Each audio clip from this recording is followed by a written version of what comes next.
ನಮಸ್ಕಾರ. ಪ್ರಜಾಧ್ವನಿ ಟಿವಿಯ ವೀಕ್ಷಕರಿಗೆ ಸ್ವಾಗತ. ಬಿ ಇನ್ ದ ಪ್ರೆಸೆಂಟ್ ಈ ಮಾತನ್ನ ನಾವು ಸುಮಾರು ಸತಿ ಕೇಳಿರ್ತೀವಿ.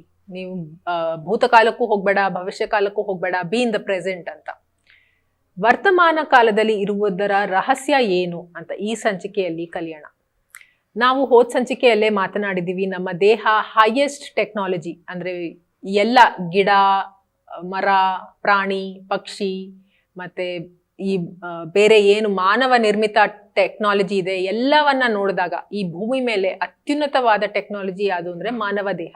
ಇದು ನಾವು ಹೋದ ಸಂಚಿಕೆಯಲ್ಲೇ ಹೇಳಿದೀವಿ.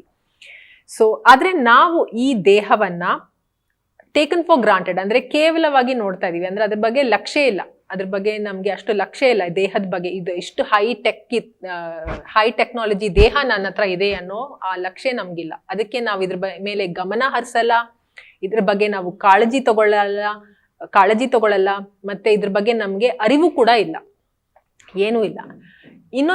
ಇನ್ನೊಂದು ವಿಷಯ ನಾನು ಏನ್ ಹೇಳಿದೀನಿ ಅಂದ್ರೆ, ಈ ಭೂಮಿ ಮೇಲೆ ಬಂದಾಗ ನಾವು 3 ಕೆಲಸವನ್ನ ಅಗತ್ಯವಾಗಿ ಮಾಡ್ಲೇಬೇಕು. ಅದರಲ್ಲಿ ಮೊದಲನೆಯದೇನೆ ಈ ದೇಹವನ್ನ ನೋಡ್ಕೊಳ್ಳೋದು. ಅದೇ ಒಂದು ಮೊದಲನೆಯ ಧರ್ಮ ನಮ್ದು.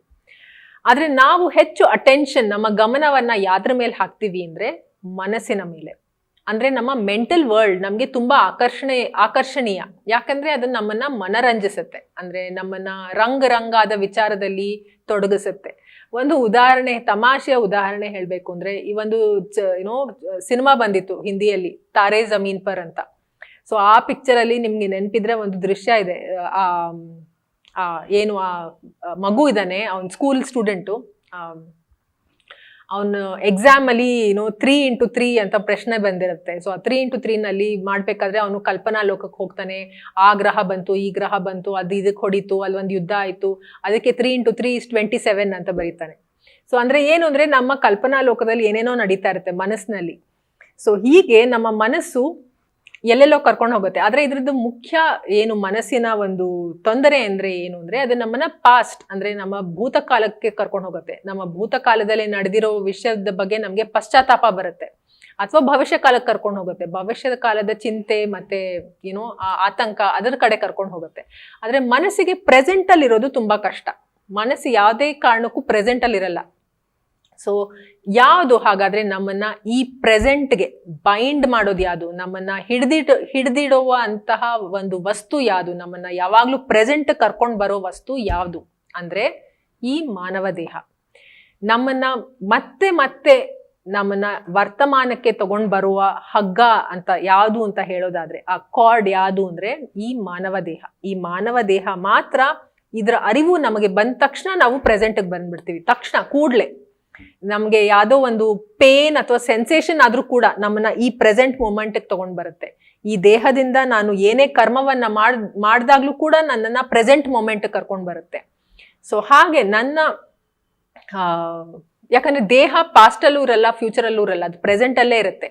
ಅದಲ್ಲದೆ ನಾನು ಆಕ್ಷನ್ ಏನ್ ಕರ್ಮವನ್ನ ಮಾಡ್ತೀನಿ ಅದು ನಾನು ಪಾಸ್ಟ್ ಅಲ್ಲಿ ಆಕ್ಷನ್ ಮಾಡಕ್ಕಾಗಲ್ಲ. ನಾನು ಭೂತಕಾಲಕ್ಕೆ ಹೋಗಿ ಕರ್ಮವನ್ನ ಮಾಡಕ್ಕಾಗಲ್ಲ, ಭವಿಷ್ಯ ಕಾಲಕ್ಕೆ ಹೋಗಿ ಕರ್ಮವನ್ನ ಮಾಡಕ್ಕಾಗಲ್ಲ. ನಾನು ಪ್ರೆಸೆಂಟ್ ಈ ವರ್ತಮಾನ ಪ್ರಸ್ತುತ ಕಾಲದಲ್ಲೇ ಕರ್ಮವನ್ನ ಮಾಡಕ್ಕಾಗೋದು, ದೇಹವನ್ನ ಬಳಸ್ಕೊಂಡೇ ಕೆಲಸವನ್ನ ಮಾಡಕ್ಕಾಗೋದು.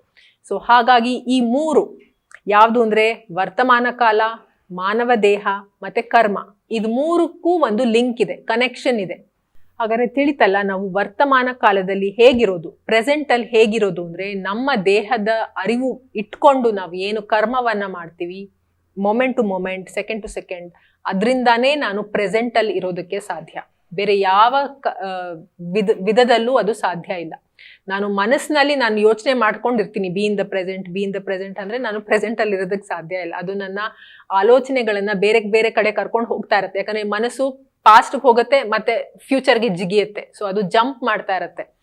ಸೊ ಅದಕ್ಕೇನೆ ಈ ಬಾಡಿ ಅವೇರ್ನೆಸ್ ಅನ್ನೋದು ತುಂಬಾ ಮುಖ್ಯ. ಸೊ ಈ ಬಾಡಿ ಅವೇರ್ನೆಸ್ ಬಗ್ಗೆ ನಾವ್ ಯಾರೂ ಅಷ್ಟು ಗಮನ ಕೊಡ್ತಾ ಇಲ್ಲ. ಆದ್ರೆ ಈ ಬಾಡಿನ ನಾವು ಉಪಯೋಗಿಸ್ಕೊಂಡು ಸರಿಯಾದ ಕರ್ಮವನ್ನ ಮಾಡೋದ್ರ ಮೇಲೆ ನಮ್ಮ ಫೋಕಸ್ ಬಂದಾಗ ನಮ್ಮಲ್ಲಿ ಯಾವುದೇ ತರಹದ ನೆಗೆಟಿವಿಟಿನೂ ಇರಲ್ಲ, ಮತ್ತೆ ನಾವು ಪ್ರೆಸೆಂಟ್ ಈ ಸಮಯದಲ್ಲಿ ನಾನು ಏನ್ ಮಾಡ್ಬೇಕೋ ಅದ್ರ ಮೇಲೆ ಮಾತ್ರ ನಮ್ಮ ಗಮನ ಇರುತ್ತೆ. ಹಾಗಾದ್ರೆ ನಾವು ಮುಂದಿನ ಸಂಚಿಕೆಯಲ್ಲಿ ಗಮನ ಅಂದ್ರೆ ಏನು ಅನ್ನೋದ್ರ ಬಗ್ಗೆ ಮಾತನಾಡೋಣ, ಅಟೆನ್ಷನ್. ಸೊ ಅದ್ರ ಬಗ್ಗೆ ನಾವು ಮುಂದಿನ ಸಂಚಿಕೆಯಲ್ಲಿ ಮಾತನಾಡೋಣ. ಮತ್ತೆ ಮುಂದಿನ ಸಂಚಿಕೆಯವರೆಗೆ ಪ್ರಜಾಧ್ವನಿ ಟಿವಿಯ ವೀಕ್ಷಕರಿಗೆ ಧನ್ಯವಾದ.